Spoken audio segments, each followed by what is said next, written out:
I've done lots of scanning in the last few years, and what is of paramount importance to me is this. Clean the materials as much as you can without risking to destroy them.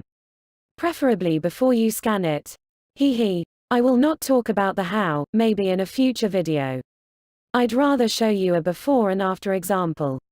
Here's the scan of the item untouched. The negative was taken sometimes at the beginning of the century in Swiss. Was made by Kodak and gifted to me by a friend.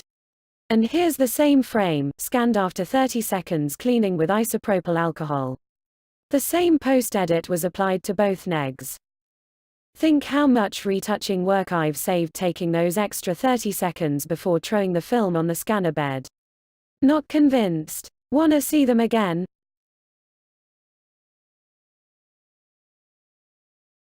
Quite an improvement, right? Thank you for watching. And remember, clean your negs before scan 'em. Wink, wink.